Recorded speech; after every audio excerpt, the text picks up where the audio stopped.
திருப்பலி வாசகங்கள் பிப்ரவரி 14 2026 பொதுக்காலம் 5ஆம் வாரம் சனி. முதல் வாசகம் அரசர்கள் முதல் நூலிலிருந்து வாசகம். அந்நாள்களில் இப்போதுள்ள நிலை நீடித்தால் அரசு தாவீதின் வீட்டுக்கு திரும்பிச் சென்றுவிடும்.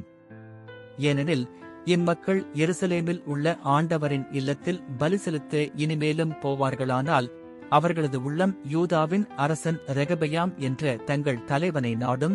என்னை கொலை செய்துவிட்டு யூதாவின் அரசன் ரெகபெயாம் பக்கம் சேர்ந்து கொள்வார்கள் என்று தன் இதயத்தில் யெரொபெயாம் சொல்லிக் கொண்டான்.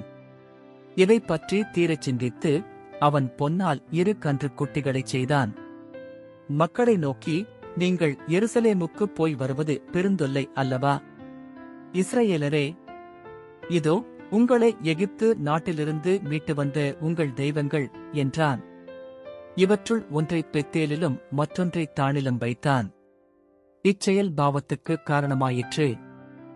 ஏனெனில் மக்கள் கன்றுக்குட்டியை வணங்கத்தான் வரையிலும் செல்லத் தொடங்கினர்.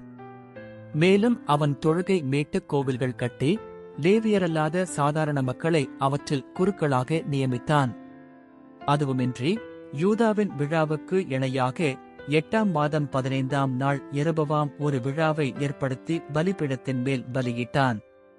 அவ்வாறே பெத்தேலிலும் தான் செய்து வைத்த கன்றுக்குட்டிகளுக்கு பலியிட்டான். மேலும் தான் அமைத்திருந்த தொழுகை மேடுகளின் குருக்களை பெத்தேலில் பணி செய்யும்படி அமர்த்தினான். இவற்றின் பின்னும் யெரொபெயாம் தன் தீய வழியை விட்டு விலகாமல் சாதாரண மக்களை தொழுகை மேட்டுக் குருக்களாக அமர்த்தினான். யார் விரும்பினார்களோ அவர்களை அவன் திருநிலைப்படுத்த அவர்கள் தொழுகை மேட்டுக் குருக்கள் ஆயினர். இச்செயல் யெரொபெயாமின் வீடு பாவத்திற்கு உள்ளாவதற்கும் மண்ணிலிருந்து அழிந்தொழிந்து போவதற்கும் காரணமாயிற்று. ஆண்டவரின் அருள்வாக்கு. இறைவா, உமக்கு நன்றி. பதிலுரை பாடல். பல்லவி. ஆண்டவரே, உம் மக்கள் மீது இரக்கம் காட்டி என்னை நினைவுகூரும். எங்கள் மூதாதையரின் வழி நடந்து நாங்களும் பாவம் செய்தோம், குற்றம் புரிந்தோம், தீமை செய்தோம். எங்கள் மூதாதையர் எகிப்தில் நீர் செய்த வியத்தக செயல்களைப் பற்றி சிந்திக்கவில்லை. பல்லவி. ஆண்டவரே, உம் மக்கள் மீது இரக்கம் காட்டி என்னை நினைவுகூரும்.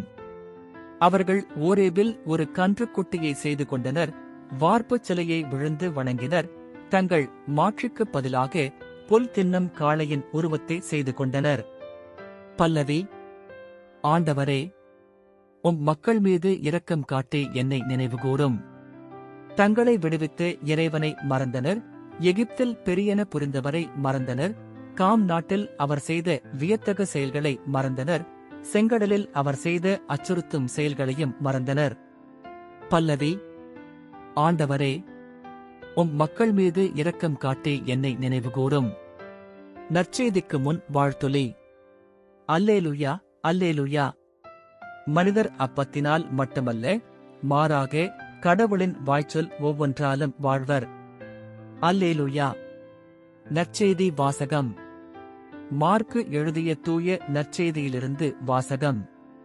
அக்காலத்தில் மீண்டும் பெருந்திரளான மக்கள் கூடியிருந்தார்கள். உண்பதற்கு அவர்களிடம் ஒன்றுமில்லை. இயேசு தம் சீடரை வரவழைத்து அவர்களிடம், நான் இம்மக்கள் கூட்டத்தின் மீது பரிவு கொள்கிறேன். ஏற்கனவே 3 நாள்களாக இவர்கள் என்னுடன் இருக்கிறார்கள். உண்பதற்கும் இவர்களிடம் எதுவுமில்லை. நான் இவர்களை பட்டினியாக வீட்டிற்கு அனுப்பிவிட்டால் வழியில் தளர்ச்சி அடைவார்கள். இவர்களுள் சிலர் நெடுந்தொலையிலிருந்து வந்துள்ளனர் என்று கூறினார். அதற்கு அவருடைய சீடர்கள், இப்பாலை நிலத்தில் இவர்களுக்கு போதுமான உணவு அளிப்பது எப்படி என்று கேட்டார்கள். அப்போது அவர் அவர்களை பார்த்து, உங்களிடம் எத்தனை அப்பங்கள் உள்ளன என்று கேட்டார். அவர்கள் 7 என்றார்கள். தரையில் அமர மக்களுக்கு அவர் கட்டளையிட்டார். பின்பு அந்த 7 அப்பங்களையும் எடுத்து கடவுளுக்கு நன்றி செலுத்தி பிட்டு பரிமாறும்படி தம் சீடர்களிடம் கொடுக்க அவர்களும் மக்களுக்கு அளித்தார்கள். சிறு மீன்கள் சிலவும் அவர்களிடம் இருந்தன. அவற்றின் மீது அவர் ஆசை கூறி பரிமாறச் சொன்னார்.